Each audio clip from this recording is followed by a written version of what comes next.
تاب کے درگے تیرگی می روی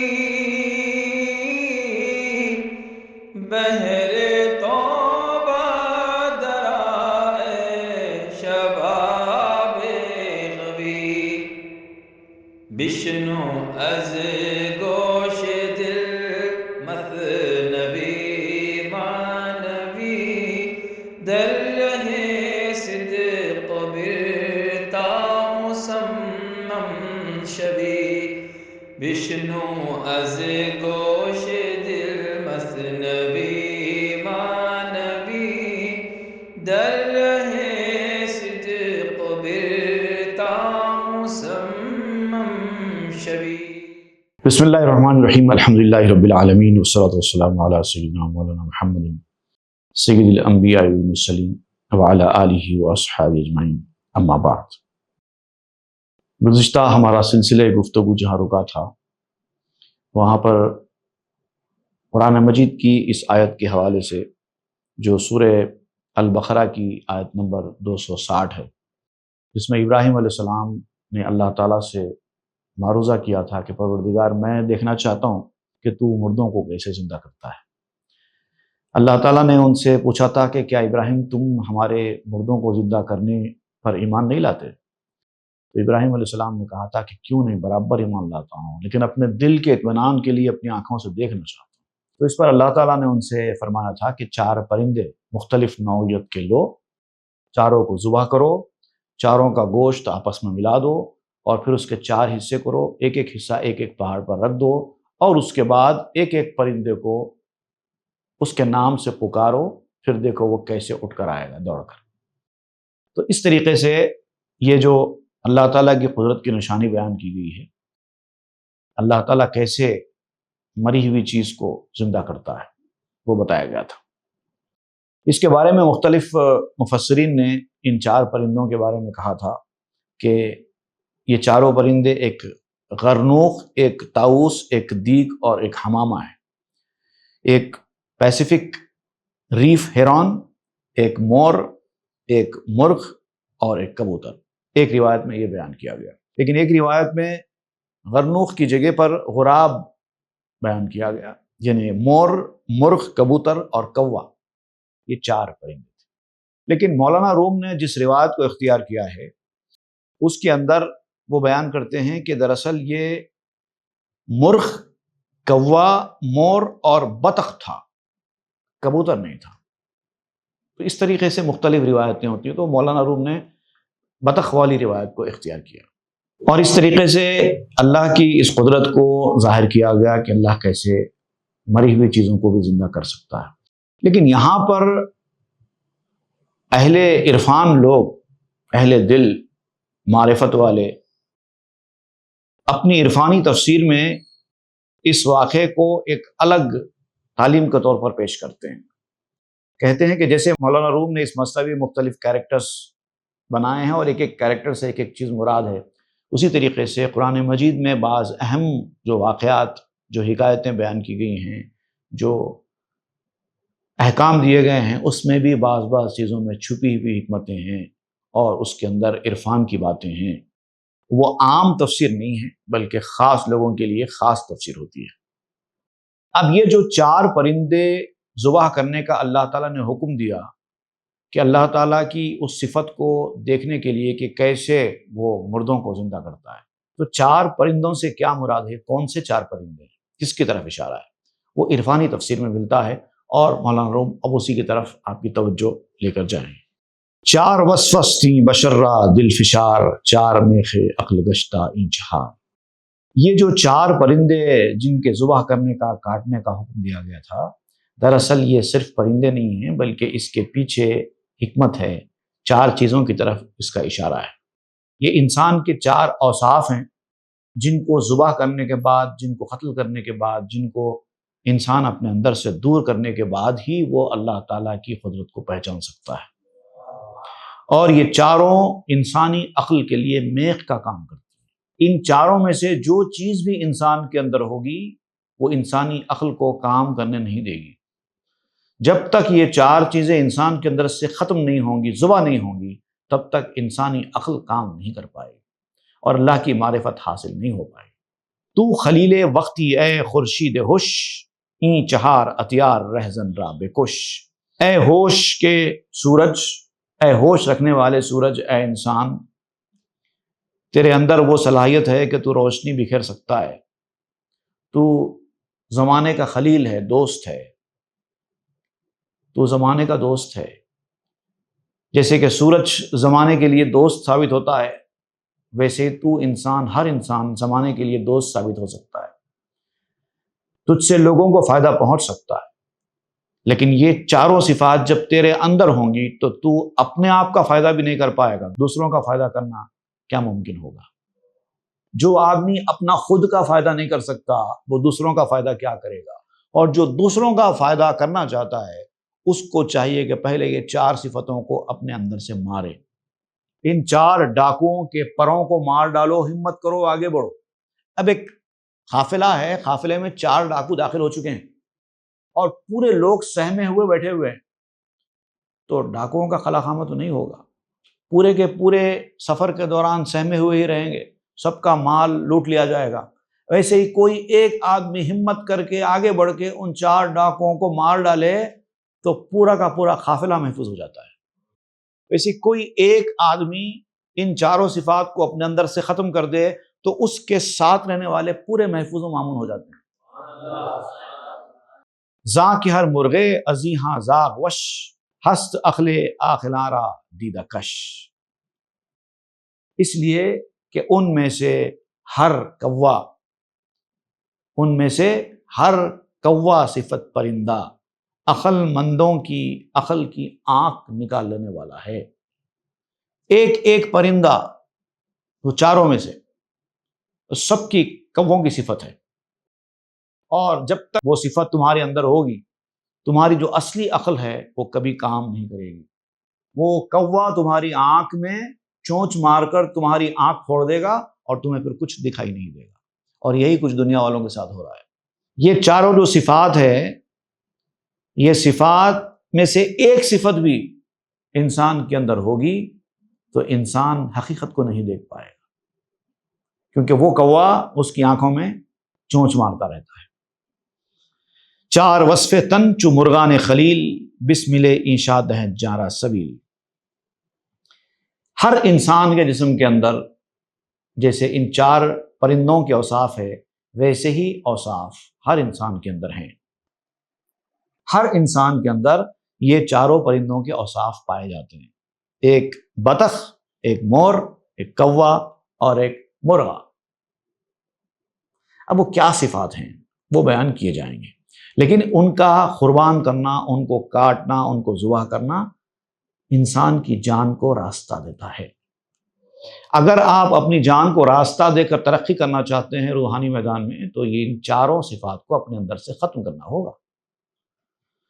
اے خلیل اندر خلا سے نیک و بد، سر بے برشاں تارہت پاہاز صد۔ اے میرے دوست، اچھے آدمی کو، برے آدمی کو، جو بھی آپ کے ساتھ ہے، اس کو نجات دلانے کے لیے، اس کی کامیابی کے لیے، اس کو پریشانی سے بچانے کے لیے تمہارے لیے ضروری ہے کہ ان چاروں کا سر قلم کرو، اور جب تک یہ چاروں رہیں گے نجات حاصل نہیں ہوگی۔ نجات حاصل کرنے کے لیے ان چاروں پرندوں کا، یعنی کہ ان چاروں صفات کا سر قلم کرنا ہوگا۔ کل توئی او جملگاں اجزائے تو، برکشا کہ ہست پاشاں پائے تو۔ تم ایک مجموعہ ہو، مختلف صفات تمہارے اندر ہے، اور یہ 4 چیزیں بھی تمہارے اندر پائی جاتی ہیں، تمہارے ہی اجزاء ہیں۔ تمہارے اندر جو اللہ تعالیٰ نے مختلف صفات رکھی ہیں، ان مختلف صفاتوں میں سے یہ بھی 4 صفات ہیں تمہارے اندر موجود۔ تمہارا کام یہ ہے کہ ان پرندوں کا پاؤں کھول دو، کیونکہ اگر یہ تمہارے ساتھ رہیں گے تو اپنی صفات سے تم کو خراب کرتے رہیں گے، ان کا پاؤں تمہارا پاؤں بن جائے گا۔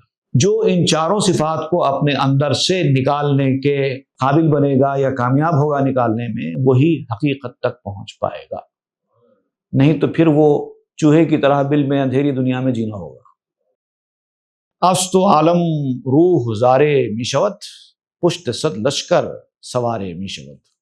اگر آپ ان چاروں صفات سے اپنے آپ کو پاک کر لیں تو آپ کی وجہ سے دنیا روح والی دنیا بن جائے گی، ہر طرف روحانی کرشمے ہوں گے۔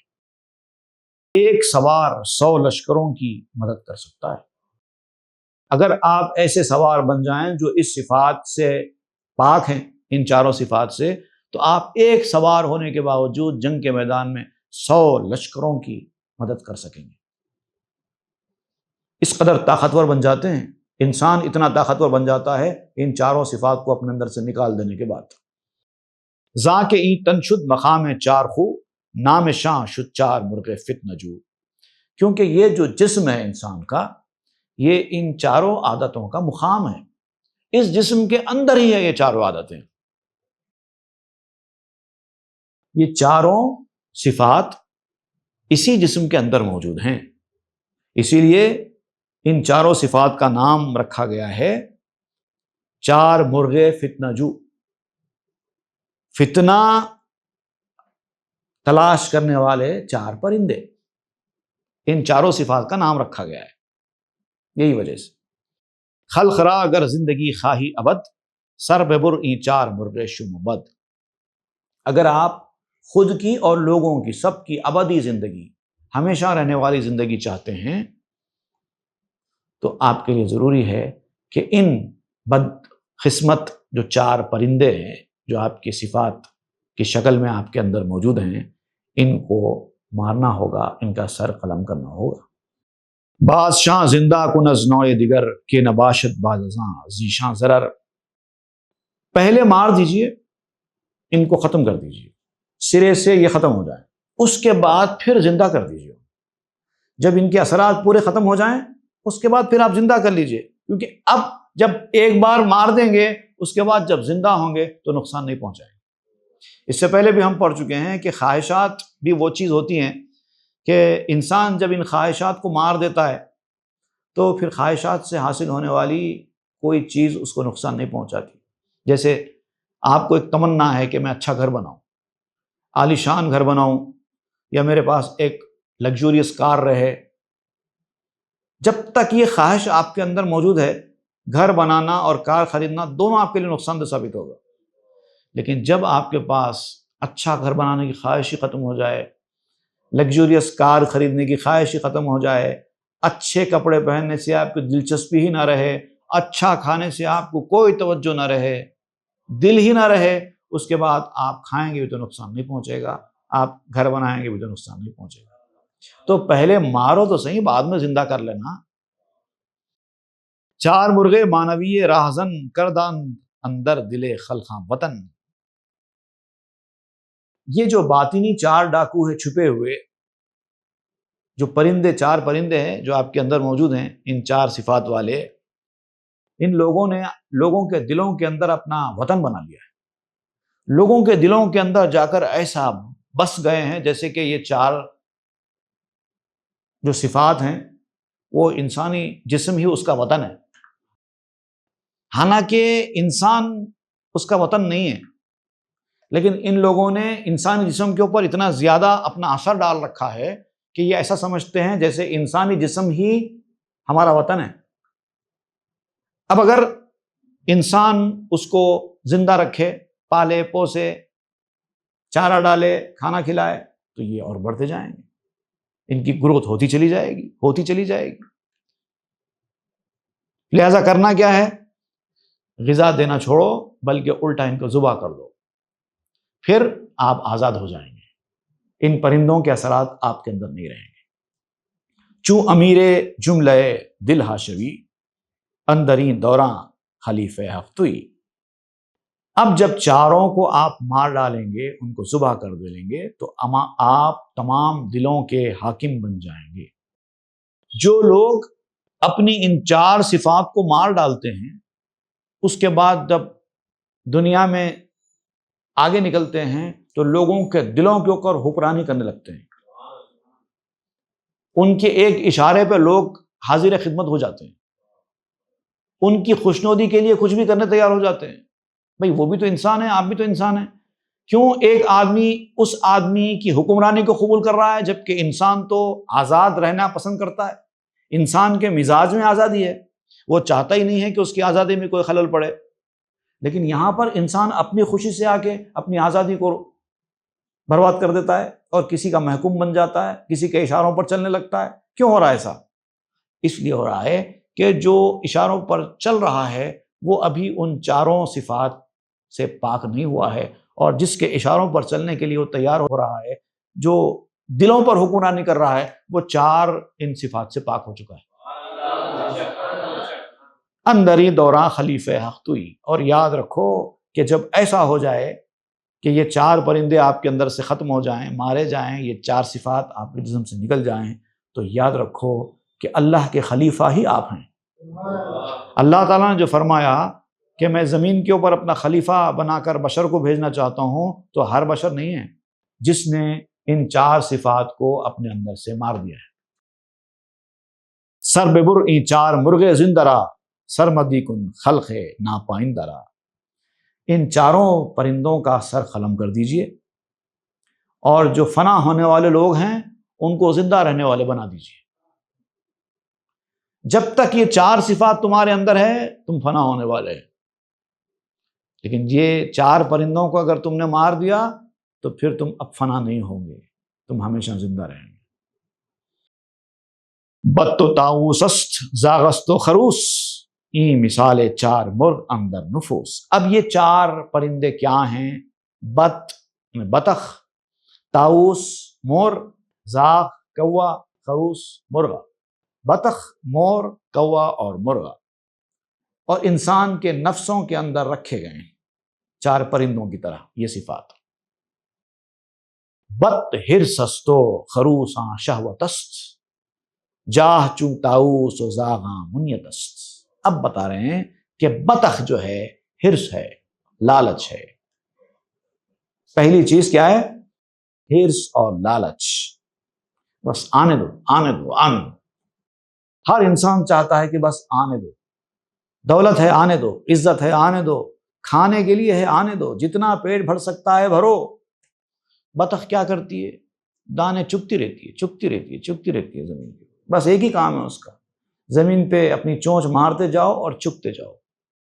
خروس آں شہوت است، اور جو مرغا ہے وہ شہوت کی علامت ہے، مرغا بڑا شہوت والا ہوتا ہے، اسی لیے یہاں پر مرغے کو کاٹنے کا حکم دیا گیا ہے۔ اپنی خواہشات کو، اپنی شہوتوں کو مارو، اس کے پیچھے مت جاؤ۔ جاہ چوں طاؤس، اور جو جاہ ہے، منزلت ہے، رتبہ حاصل کرنے کی خواہش ہے، یہ مور کی طرح ہے۔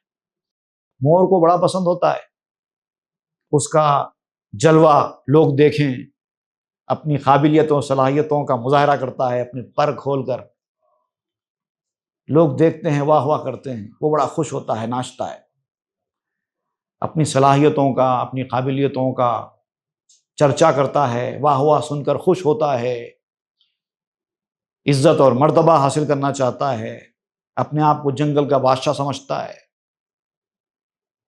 ہوتا تو بہت کمزور ہے، لیکن صرف اپنے خوبصورت پروں کی وجہ سے اپنے آپ کو کیا سمجھتا ہے۔ انسان کا معاملہ بھی ویسے ہی ہے کچھ نہیں لیکن سمجھتے ہیں بہت کچھ۔ زاغاں منیت است، اور جو کوا ہے وہ ہے آرزوئیں، کالا کوا، کالی آرزوئیں، بیکار کی خواہشیں، تمنائیں۔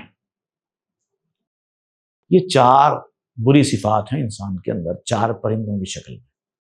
منیتش آں کہبوت امید ساز، تام تابید یا عمر دراز۔ اب جو آرزو ہوتی ہے، ہمیشہ آرزو انسان کو امید دلاتی رہتی ہے، یہ بھی ہو جائے گا، وہ بھی ہو جائے گا، امیدوں میں جیتا ہے انسان، امید پہ دنیا قائم ہے، یہی کہتا جاتا ہے اور نئی نئی امید باندھتا جاتا ہے اور جیتا جاتا ہے، اور ہمیشہ آرزویں بڑھتی چلی جاتی ہیں۔ خواہشیں انسان کی کبھی ختم نہیں ہوتی، خواہشیں ٹوٹ جائیں بھی تو خواہشیں رہیں گی، خواہشیں اگر پوری نہ ہوں گی تو بھی خواہشیں رہیں گی، خواہشیں پوری ہو بھی جائیں گی تو بھی خواہشیں رہیں گی۔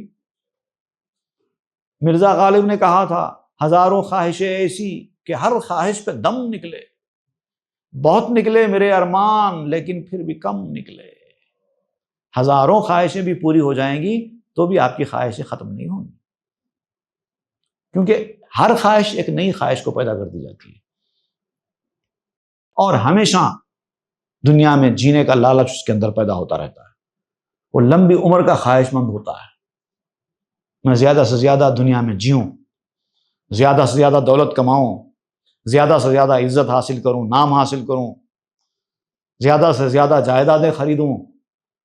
4-5 جائیدادیں بھی خریدنے کے بعد اس کا پیٹ نہیں بھرتا، اور خریدنا چاہتا ہے، اور خریدنا چاہتا ہے۔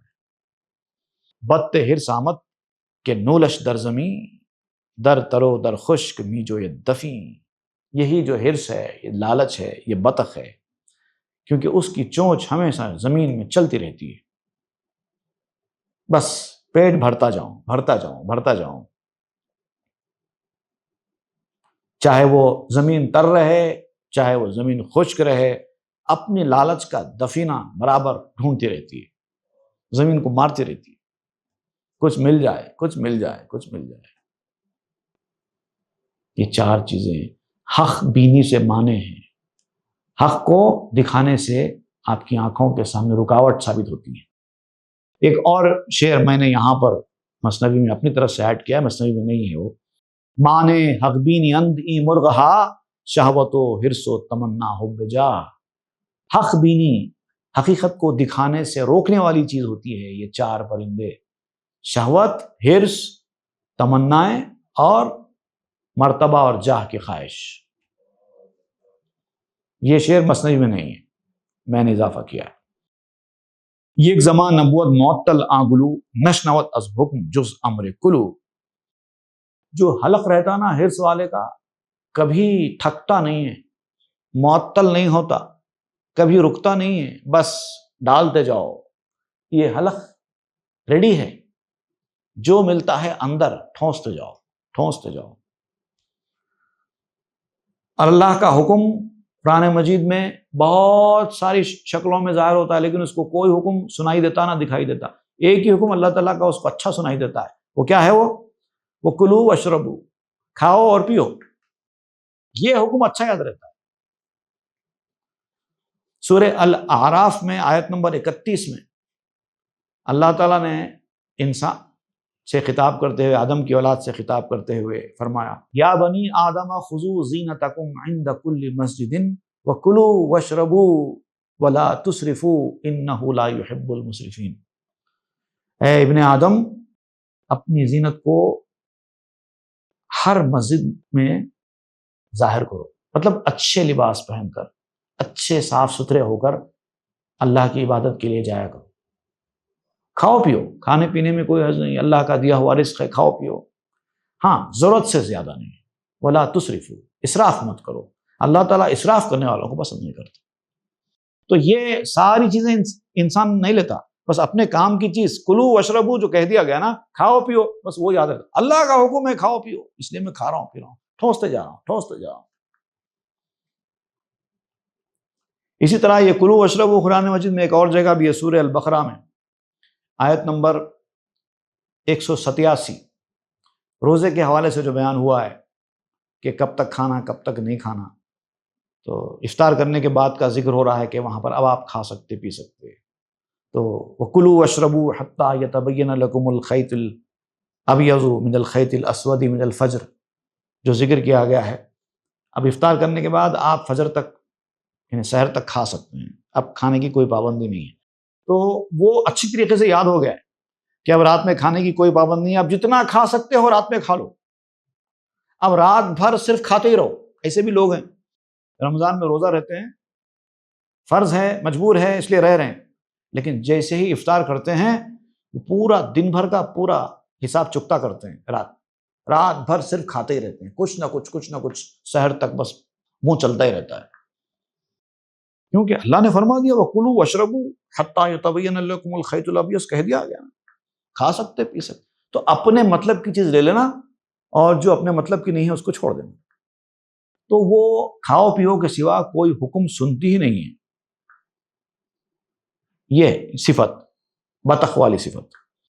ہم جو یغماچی کے خانہ می کند زود زود انبان خود پر می کند، اس لٹیری کی طرح جو گھر کو کھودتا رہتا ہے کہ خزانہ اب مل جائے جب مل جائے، اب مل جائے جب مل جائے، بس پیٹ بھرتا ہی رہتا ہے، پیٹ بھرتا ہی رہتا ہے۔ دنیا میں لوگ 2 وقت کھانا کھاتے ہیں، کچھ تو ایسے بھی ہیں جو 1 وقت کھاتے ہیں۔ عام طور پر دنیا میں لوگ 2 وقت کھانا کھاتے ہیں، لیکن ہمارے شہر میں، نوابوں کا شہر ہے، یہاں پر ہم لوگ 3 وقت کھانا کھاتے ہیں۔ اب 3 وقت میں بھی ایسے پیٹ پجاریاں بھی ہیں جو 4 وقت، 5 وقت بھی کھا لیتے ہیں۔ اب لگتا ہے کہ وہ انسان کا پیٹ نہیں ہے بلکہ شیطان کی ہتھڑی ہے جو ٹھونسے جا رہی ہے اور جاتی جا رہی ہے۔ لٹیرا، مولانا روم کہتے ہیں ایسے آدمی کو لٹیرا، اس لٹیرے کی طرح جو گھر کو کھودتا رہتا ہے خزانے کی امید میں اور اپنا تھیلا بھرتا رہتا ہے۔ یہ پیٹ تھیلا ہے جو بھرتا رہتا ہے اور پھر انسان خود تھیلا بن جاتا ہے۔ اندر انبا می فشارت نیک و بد، دانہ ہائے در حبات نخد۔ اب جب پیٹ بھرنے کی، پیٹ میں ٹھونسنے کی عادت پڑ جاتی نا انسان کو، تو جب جائز ملتا ہے تب تو وہ بھرتا رہتا ہے۔ اب اگر کبھی جائز چیز نہ ملے لیکن پیٹ کو تو عادت ہو گئی ٹھونسے جانے کی، اب پیٹ تو بولتا ہے دو، کیونکہ جیسی عادت ڈالے ویسی پڑتی ہے۔ زیادہ کھانے کی عادت ہو گئی، اس کے بعد کم کھانے پہ وہ مطمئن نہیں ہوگا، لیکن اگر اس کو دستیاب نہیں ہے جائز کھانا تو ایسے وقت پہ وہ ناجائز کھانے کو بھی تیار ہو جاتا ہے، کیونکہ اس کو تو پیٹ بھرنا ہے چاہے جیسا ملے۔ تو یہ ہے برا تھیلا، اچھا تھیلا جا کر برا تھیلا بن جاتا ہے یہ ٹھونسنے سے۔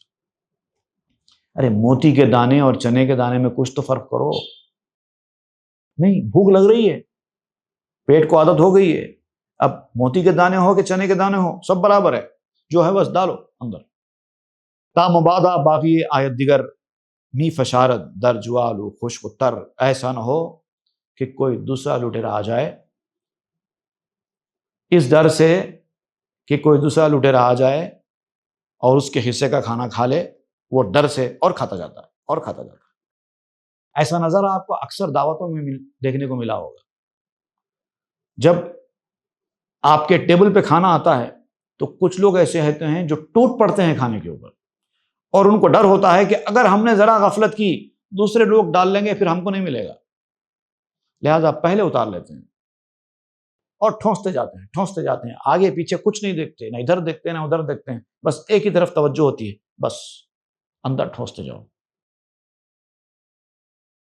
وقت تنگو فرصت اندک او مخوف، در بغل زد ہرچ زوتر بے وقوف۔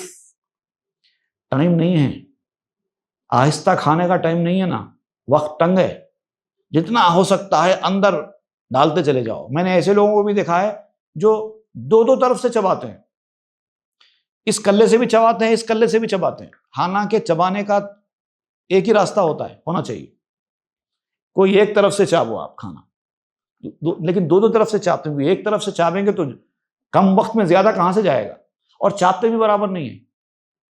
ایسا نوالا منہ میں ڈالتے ہیں، ایسا تھوڑا سا یوں چاپے جیسا کرتے ہیں، گھماتے ہیں اور سیدھا اندر، کیونکہ وقت کم ہے، زیادہ کھانا ہے، کیسا ہوگا؟ وقت تنگو فرصت اندک او مخوف، اور وہ ڈرا ہوا ہوتا ہے کہیں وقت ہو جائے سارے لوگ اٹھ جائیں گے تو میں اکیلے نہیں کھا سکتا دستر پہ، لہذا اس سے پہلے کہ دوسرے اٹھیں جتنا ہو سکتا ہے بھر لو۔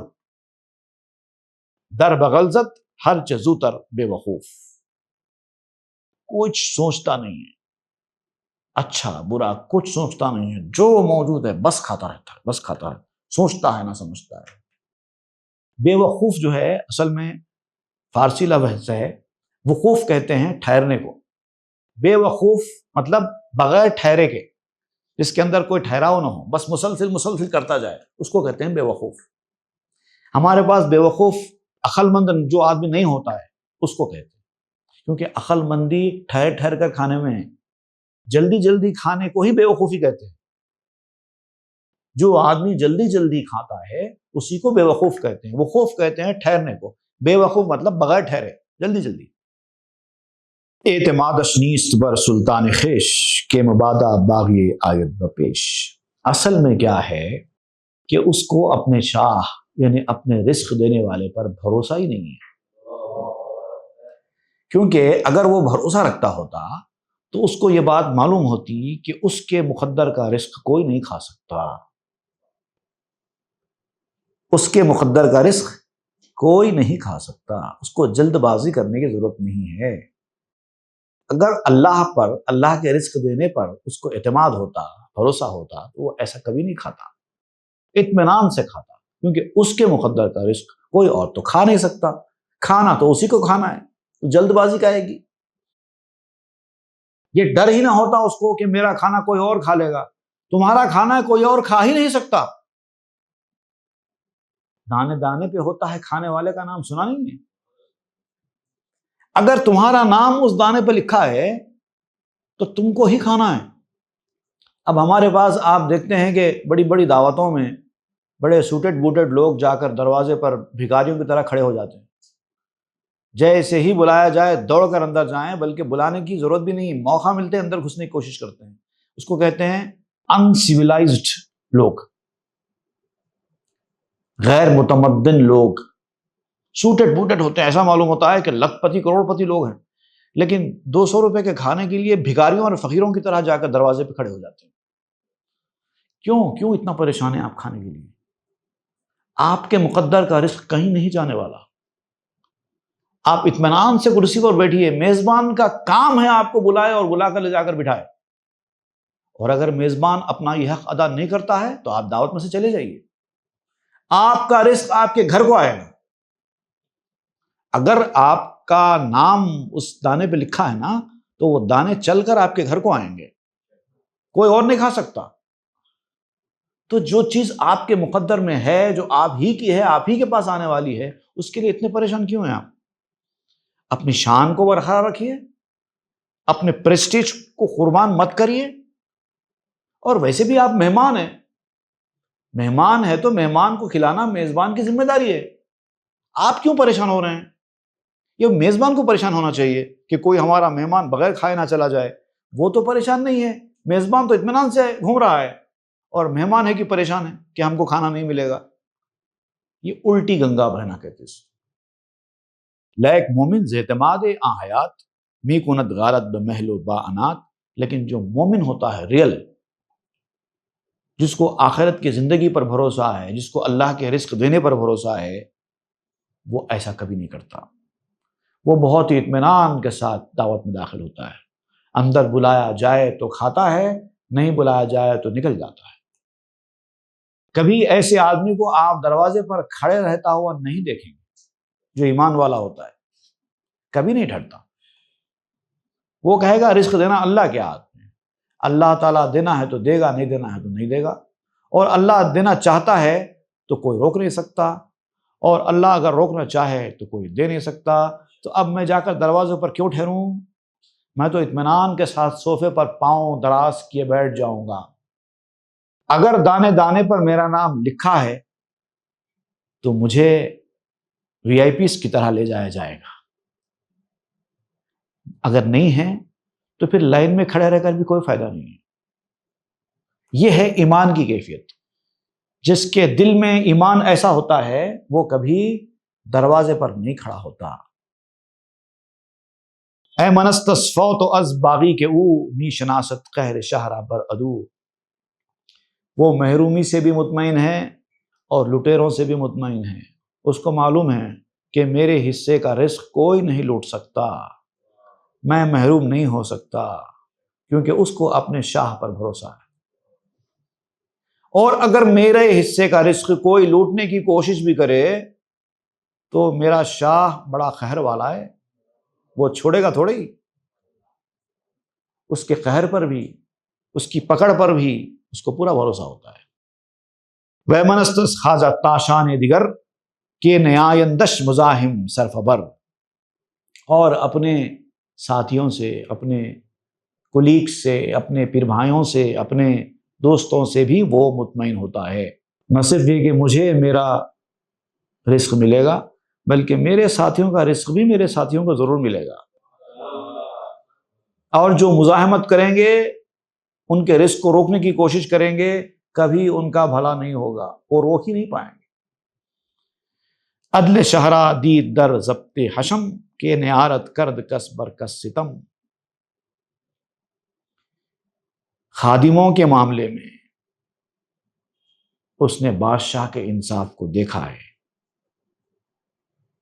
بادشاہ جب موجود ہوتا نا، اس کے سامنے جب خادم کھڑے ہوتے نا، خادموں کے اوپر کوئی ظلم کر سکتا ہے بادشاہ کے سامنے؟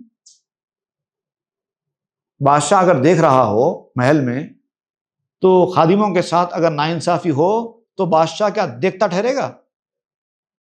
کوئی ظلم نہیں کر سکتا اس کے سامنے، اور سب کچھ جو ہو رہا ہے وہ بادشاہ کے سامنے تو ہو رہا ہے۔ اینما تولوا فثم وجہ اللہ، جدھر منہ کرو ادھر اللہ تعالیٰ ہے اور سب دیکھ رہا ہے، تو اس کے سامنے کسی کے اوپر ظلم کیسے ہوگا؟ اور اگر ہو رہا ہے، اگر آپ کو لگتا ہے کہ کسی پر ظلم ہو رہا ہے تو اس کی مرضی سے ہو رہا ہے، وہ اس قدر اعتماد والا ہوتا ہے۔ لاجرم نشتا بدو ساکن بود، اسفوات حز خود احمد بود، اسی لیے وہ ایسے معاملات میں جلد بازی نہیں کرتا، سکون سے رہتا ہے، اس کو اپنے حصے کا فوت ہو جانے کا کوئی ڈر نہیں ہے۔ میرے حصے کا کوئی چھین لے گا ایسا ڈر اس کو ہوتا ہی نہیں۔ آپ دیکھیے جتنے اللہ والے ہوتے ہیں ان کی صفات میں ایک صفات یہ بھی بڑے مطمئن رہتے ہیں، جو ہوتا ہونے دو، کچھ نہیں ہوتا۔ لاجرم نشتابدو ساکن بود، اسفوات حز خود ایمن بود، تو وہ کسی معاملے میں جلد بازی نہیں کرتا، ہر معاملے میں سکون سے رہتا ہے، اس کو کوئی خطرہ ہی نہیں ہے کہ میرے حصے کا کوئی چھین لے گا۔ وہ کہتا ہے کہ کوئی چھین ہی نہیں سکتا، تو جب کوئی چھین ہی نہیں سکتا تو مجھے پریشان ہونے کی ضرورت کیا ہے؟ بہت مطمئن رہتا ہے۔ اللہ والوں کی صفات میں یہ بھی ایک صفت ہے کہ بہت مطمئن رہتے ہیں، کوئی کچھ نہیں کر سکتا، کرتا ہے کر لینا، ارے آپ کا ایسا نقصان ہوتا ہے ہو جانے دو، کوئی پریشانی کی بات، جو ہونا ہے ہو کر رہے گا۔ دینے والا اگر نقصان کرتا ہے تو اس سے زیادہ اچھا بھی دے دیتا ہے۔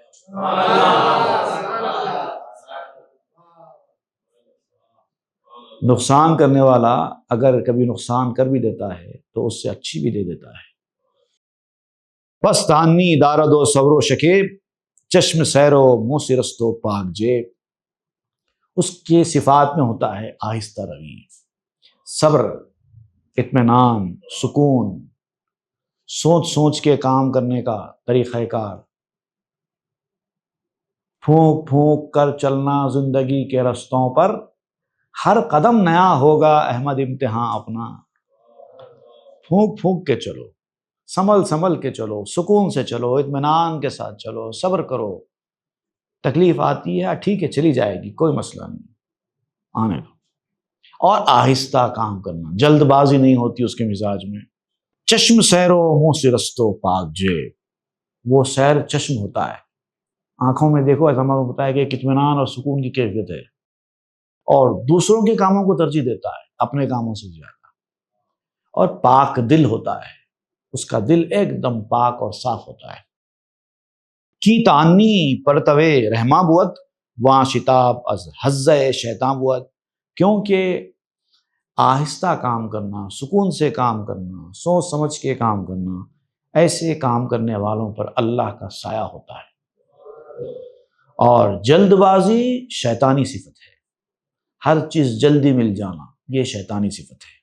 حدیث شریف میں بھی اس تعلق سے بیان کیا گیا ہے، ترمذی شریف کی حدیث ہے، حضرت سہل بن سعد رضی اللہ عنہ روایت کرتے ہیں کہ حضور صلی اللہ علیہ وسلم نے ارشاد فرمایا، الانات من اللہ والعجلۃ من الشیطان، اطمینان، سکون اور آہستہ روی یہ اللہ کی جانب سے ہوتی ہے، اور عجلت، جلد بازی شیطان کی طرف سے ہوتی ہے۔ اس لیے ہمارے پاس بھی کہا جاتا ہے جلدی کا کام شیطان کا، اسی حدیث کے حوالے سے کہا جاتا ہے۔ مختلف الگ الفاظ میں بھی یہ حدیث آئی ہے، جیسے کہ التانی من اللہ والعجلۃ من الشیطان، یا پھر یہ بھی آیا ہے التانی من الرحمن والتعجیل من الشیطان، بات ایک ہی ہے، الفاظ الگ الگ ہیں۔ تو جلد بازی شیطان کی صفت ہے، اور اطمینان، سکون، سلو اینڈ اسٹڈی یہ اللہ والوں کی صفت ہے۔ ذاک شیطانش بے ترسانت ز فخر، بار گیرے صبرا بکشت بے اخر، اور شیطان جلد بازی کر کے انسان کو ڈراتا ہے کہ اگر آپ دیر کریں گے تو ایسا ہو جائے گا، ویسا ہو جائے گا، اگر آپ نے ذری غفلت کی تو فخر و فاخہ آ جائے گا، آپ کی زندگی ایسا خراب ہو جائے گی۔ بہت سارے لوگوں کو آپ نے دیکھا ہوگا، شیطان کے نائبین ہوتے ہیں، آپ کی زندگی میں آتے ہیں، آپ کو ڈراتے ہیں، بھائی آپ ایسا نہیں کریں گے تو آپ چھوٹا موٹا کام کرنا پڑے گا، ایسا ہو جائے گا، آپ کا فیوچر خراب ہو جائے گا، آپ کو رکشہ چلانا پڑے گا، آپ کو آٹو چلانا پڑے گا، آپ کو ترکاری بیچنا پڑے گا۔ یہ ساری باتیں یہ شیطانی حرکتیں ہیں۔ اللہ تعالیٰ نے قرآن مجید میں سورہ البقرہ میں آیت نمبر 268 میں فرمایا، الشیطان یعدکم الفقر وَيَأْمُرُكُمْ بِالْفَحْشَاءِ وَاللَّهُ يَعِدُكُمْ مَغْفِرَةً مِّنْهُ وَفَضْلًا وَاللَّهُ وَاسِعٌ عَلِيمٌ۔ شیطان تم کو فخر و فاقے سے ڈراتا ہے، خوف دلاتا ہے، آگے کیسا ہوگا تمہاری زندگی، تمہاری ضرورتیں کیسی پوری ہوں گی، اس طرح سے ڈراتا ہے، اور اس طرح سے ڈرا ڈرا کر یأمرکم بالفحشاء، تمہیں برائی کے راستے پر لا لیتا ہے۔ دیکھیے، کسی آدمی کو ایک خراب راستے پہ لانے کے لیے، جبکہ آدمی آنا نہیں چاہتا خراب راستے پر، اس کا ایک ہی ٹیکنیک ہوتی ہے، ڈراؤ، ڈرائے تو آدمی آ جاتا ہے۔ اب ڈاکٹرز بھی بہت سارے آپ دیکھیں کرتے ہیں، جب ان کو پیشنٹ سے کچھ توڑی کرنا ہوتا نا، زیادہ مال اینٹھنا ہوتا ہے تو پہلے ڈرا دیتے، ایسا ہو جائے گا ویسا ہو جائے گا، اور ڈر کے مارے آپ کچھ بھی دینے تیار ہو جاتے ہیں۔ بس وہی تو وہ چاہتے ہیں، ڈرا ڈرا کے پیسے وصول کرو۔ یہی شیطان کا کام کرتے ہیں یہ لوگ، تو یہ شیطان کا کام ہے اصل میں، لیکن اللہ تعالیٰ ایسا نہیں چاہے۔ اللہ یعدکم مغفرۃ منہ وفضلا، اللہ تعالیٰ تو مغفرت دینا چاہتا ہے، فضل عطا کرنا چاہتا ہے، اور وہ تو سست روی نہیں، آہستہ روی سے۔ سست روی اچھی چیز نہیں ہے، کاہلی وہ اچھی چیز نہیں ہے، لیکن جو کام کر رہے ہیں کاہلی سے مت کرو، لیکن بہت ہی پلان طریقے سے کرو، اطمینان سے کرو، سکون سے کرو۔ بار گرے صبرا بخشت بخر، اور جو صبر کا بوجھ اٹھانے کے لیے تیار ہو جاتا ہے اس کے پاؤں کاٹ ڈالتا ہے ڈرا ڈرا کر۔ ایک آدمی صبر کرنے کے لائق ہے، وہ کرنا بھی چاہتا ہے، لیکن اتنا ڈراتا ہے کہ انسان صبر کا دامن ہاتھ سے چھوڑ بیٹھتا ہے۔ ازنبے بشنو کے شیطان در وعید می کنت تحدید تس فقر شدید۔ دیکھو قرآن میں سنو جو شیطان کے بارے میں کہا گیا ہے کہ وہ تجھے افلاس سے ڈراتا ہے۔ قرآن نے بھی کہا ہے کہ شیطان افلاس اور فقر و فاقہ سے ڈراتا ہے۔ تاخری زشت و بری زشت شتاب، نئے مروت نئے تانی نئے ثواب، اور یہ اسی لیے ڈراتا ہے تاکہ وہ تم کو جلد بازی میں مبتلا کر کے برا کھلا دے، تاکہ تم ناجائز کما لو اور ناجائز چیزیں کھا لو، ناجائز راستہ اختیار کر لو۔ بھائی ایسا کریں گے تو زندگی نہیں گزرے گی، ایسا جائز ناجائز کریں گے تو کمائی نہیں ہو سکتی، آگے کیسا ہوگا زندگی کا، لہٰذا یہ جائز ناجائز کرنا چھوڑو، کماؤ، یہی کمانے کے دن ہیں۔ یہ جو سارے شیطانی فقرے ہیں، ایسے کر کے آپ کو ناجائز کمائی کی عادت ڈال دیتا ہے۔ نہ اس کے اندر انسانیت ہوتی ہے، نہ اس کے اندر اطمینان و سکون ہوتا ہے، نہ اس کو ثواب سے کوئی دلچسپی ہے۔ ایسے آدمی کو لاجرم کافر خورت در ہفت بطن، دین و دل باری کو لا پر زفت بطن۔ اور لا محالہ کیا ہوتا ہے، کافر کی طرح کی روش ہو جاتی ہے، تو ساتھ پیٹ کھانا کھاتا ہے۔ کافر اور مومن کے بارے میں یہی کہا گیا ہے کہ کافر ساتھ پیٹ کھانا کھاتا ہے اور مومن ایک پیٹ کھانا کھاتا ہے۔ حدیث شریف میں اس حوالے سے بھی کہا گیا ہے، الکافر یاکل فی سبعۃ امعاء والمؤمن یاکل فی معی واحد۔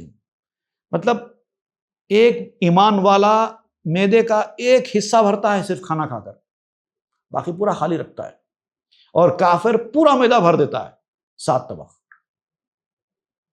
یہ فرق ہے ایمان والے اور مومن میں۔ پیٹ بھر کر جو لوگ کھانا کھاتے ہیں ایسا ہونے تک، وہ کافر کا کھانا ہے۔ مومن کا کھانا کیا ہے، 7 حصے میں سے ایک حصہ کھانا کھاتا ہے صرف، باقی پورا خالی چھوڑ دیتا ہے۔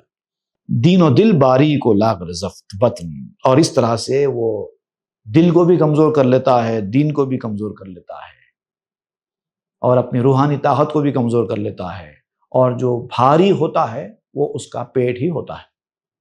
باقی سب چیزیں کمزور ہو جاتی ہیں، صرف ایک ہی چیز بھاری ہوتا ہے، اس کا پیٹ۔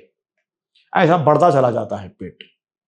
بھائی جو لوگ کم کھانے کے عادی ہوں ان کا پیٹ بڑا کیسے ہوگا؟